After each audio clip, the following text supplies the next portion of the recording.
ఆంధ్రప్రదేశ్లో టీచర్ల బదిలీకి సర్కార్ గ్రీన్ సిగ్నల్ ఇచ్చింది. ఇవాళ టీచర్ల బదిలీ షెడ్యూల్ విడుదల చేయనున్నారు. పాత విధానాల ప్రకారమే బదిలీలు ఉంటాయని విద్యాశాఖ మంత్రి గంటా శ్రీనివాసరావు స్పష్టం చేశారు. వెబ్ కౌన్సిలింగ్ ద్వారానే బదిలీల ప్రక్రియ ఉంటుందన్నారు ఆయన. ఏకీకృత సర్వీస్కు ఈ బదిలీలకు సంబంధం లేదన్నారు. పిల్లలు తక్కువగా ఉన్న 1836 స్కూళ్లను మూసివేస్తున్నట్టుగా ప్రకటించారు. అన్నీ కలిపి ఫైనల్గా ఏదైతే పర్ఫార్మెన్స్ పాయింట్స్ ఉన్నాయో గతంలో 40% పెట్టాం, దాన్ని 30% తగ్గించమన్నారు. ఎందుకంటే కొన్ని మెజర్ చేయడానికి కష్టంగా ఉన్న పాయింట్లు ఉన్నాయి, కొన్ని అవి అందరికీ యూనిఫామ్గా ఉండవు కాబట్టి దాన్ని కొంచెం తీసేయమన్నారు. అటువంటి ఒక 10 పాయింట్లు తీసి మొత్తం 30 పాయింట్స్కి మనం పర్ఫార్మెన్స్ పెట్టాం. వెబ్ కౌన్సిలింగ్ కూడా వాళ్ళకున్న ఇబ్బందులు చెప్పారు. ఎక్కడ కూడా మ్యానిపులేషన్స్ కానీ ఇంకో దానికి సంబంధం లేకుండా మొత్తం టోటల్ ప్రాసెస్ మొత్తం అంతా కూడా వెబ్ కౌన్సిలింగ్తో జరుగుతూ ఉంది. ఫైనల్గా ఏదైతే వాళ్ళు ఆప్షన్ సెలెక్ట్ చేసుకుంటారో దాన్ని వాళ్ళు జిల్లాలో సెలెక్ట్ చేసుకోవడానికి ఒక అవకాశం కల్పించమన్నారు. దాన్ని కూడా అంగీకరించాం. అలాగే రేషనలైజేషన్ కూడా ముందు కొంత ఎక్కువ నెంబర్ ఉండాలనుకున్నాం. తర్వాత దాన్ని మన బయట నుంచి వచ్చిన రిక్వెస్ట్లు కానీ లేకపోతే ముఖ్యమంత్రి గారి యొక్క డైరెక్షన్ కానీ అన్నీ కలిసిన తర్వాత ఆ నెంబర్ని 10కి తగ్గించాం. అంతేకాకుండా డైస్ డేటా కాకుండా స్కూల్స్ ఓపెనింగ్ టైంకి కూడా కొన్ని స్కూల్స్లో స్ట్రెంత్ పెరిగింది. అటువంటివి కూడా కన్సిడర్ చేయమని చెప్పి అమెండ్మెంట్ చేస్తాం. ఇవన్నీ చేసి ఫైనల్గా వాళ్ళు అందరూ కలిపి ఒప్పుకొని దానికి అంగీకరించారు.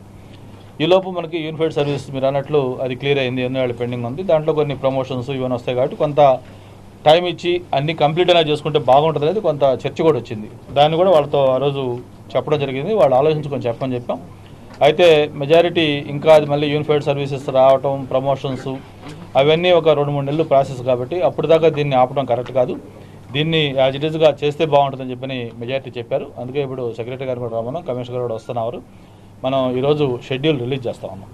యాజ్ ఇట్ ఈస్గా ముందు యూనిఫైడ్ సర్వీస్ సంబంధం లేకుండా పాత దీని ప్రకారమే ఈ ట్రాన్స్ఫర్ సంబంధించిన షెడ్యూల్ ఈరోజు రిలీజ్ చేస్తూ ఉన్నాం. మళ్ళీ రేపు యూనిఫైడ్ సర్వీస్ వచ్చిన తర్వాత అది నెక్స్ట్ ఎలా చేయాలంటే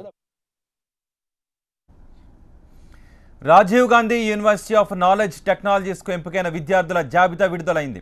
ఈ మేరకు ఫలితాలను విద్యాశాఖ మంత్రి గంటా శ్రీనివాసరావు విడుదల చేశారు. ప్రస్తుతం ఏపీలో 4 IIIT క్యాంపస్లున్నాయి. వీటిలో 4000 సీట్లున్నాయి. గ్రామీణ ప్రాంత విద్యార్థులకు నాణ్యమైన సాంకేతిక విద్యను అందించడమే లక్ష్యంగా ఈ IIITలు పనిచేస్తున్నాయి. వచ్చే విద్యా సంవత్సరం నుంచి అనంతపురంలో కూడా IIIT ప్రారంభిస్తామని మంత్రి గంటా తెలిపారు. జూలై 5 నుంచి కౌన్సిలింగ్ ప్రారంభించనున్నట్టుగా చెప్పారు ఆయన.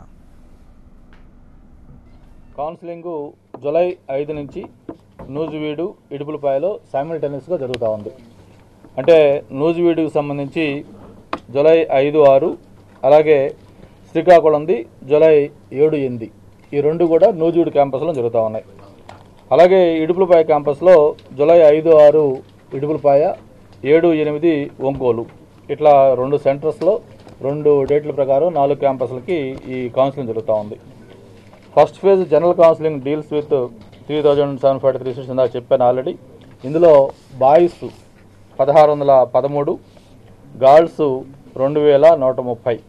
ఇది మనం ఇక్కడ గమనించాల్సింది ఏంటంటే మనం ప్రతి సంవత్సరం కూడా RJKTలో గర్ల్స్ అడ్మిషన్స్ ఎక్కువ ఉంటున్నాయి, గర్ల్స్ స్ట్రెంత్ ఎక్కువ ఉంటాయి. మరి కొన్ని క్యాంపస్లు అయితే ఇంకా అది ఇక్కడ 56% చూపించారు, 56.9%, కొన్ని చోట్ల 60-65 కూడా గర్ల్సే వస్తూ ఉంటాయి. ప్రత్యేకించి గర్ల్స్ ఎక్కువ మంది ఇందులో సెలెక్ట్ అవుతూ ఉన్నారు, ఈ ఆప్ట్ చేసుకుంటా ఉన్నారు.